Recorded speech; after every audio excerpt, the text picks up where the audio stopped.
I'll be very interested to hear how we currently deliver leadership communication across an entire organisation, and how those different levels within the organisation dictate some of the content we deliver. So if that's all right with you, can we start with the executive or the C-suite? What are some of the unique challenges and opportunities that group face that we help support them with? Yeah, well the first thing that you said is spot on, that it's going to be different for all organisations, the way we work with their leaders, and it's going to be different within the tranches of leadership.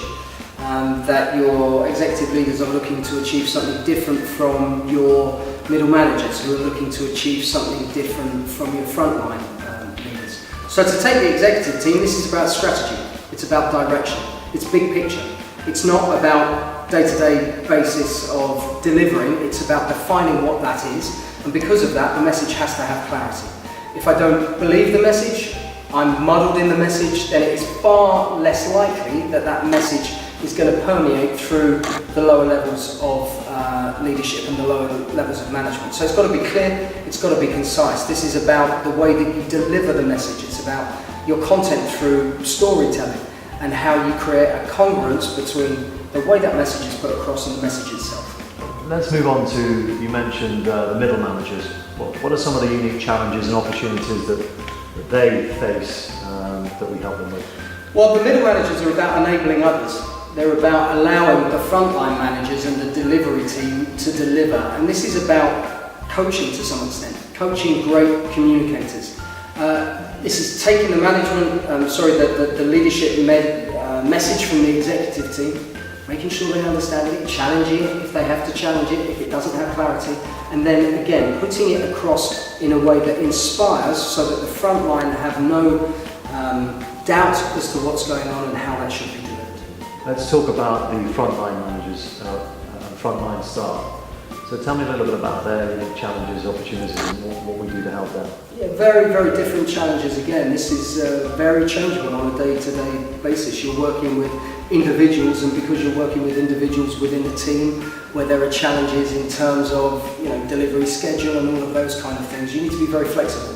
Thinking on your feet very quickly, there is going to be a chance that you're going to deal with conflict. But again, it's about putting across a message that will inspire me day to day. As an executive team, you may have to stand up once a quarter and be heard. Frontline, I might have to stand up, albeit in front of a smaller group, but I might have to stand up every day, twice a day, once every week, to make sure that the message is clear and I'm motivating within. We've worked with a number of different organisations, one in particular very recently, a large train operating company who've won awards for their learning development and their performance more widely. Tell us a little bit more about what we did for that particular organisation.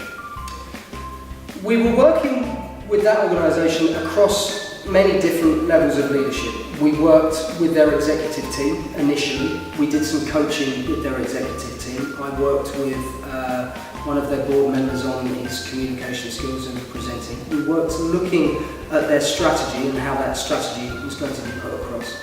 We then worked in a very experiential way with their middle managers. So we took that group away for 4 or 5 days, I think it was, in 2 different groups, down to Dartmoor, where we worked with them, taking them completely out of their comfort zone. This was based on a framework of skills that we had looked at in a classroom before. And then we came back and looked at how they were putting those skills into practice. I then work with the frontline staff. So these are people who are dealing with customer service issues. And we worked in an incredibly practical way. These were people that I was told were not going to enjoy being in a classroom. And they were very, very challenging but very rewarding sessions, because you're working with folk who are dealing with human beings on a day-to-day basis in challenging situations.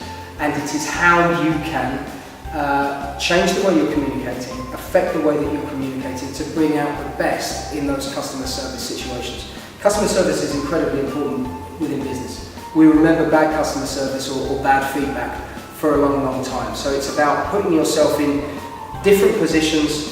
How can I be flexible in the way that I communicate? How can I reset when something's gone badly and I've got to communicate with somebody else? Let's talk a little bit more about the high potentials, the graduates, the new employees coming into an organisation. How do we typically work with that group? Well, they're a group that are commonly overlooked.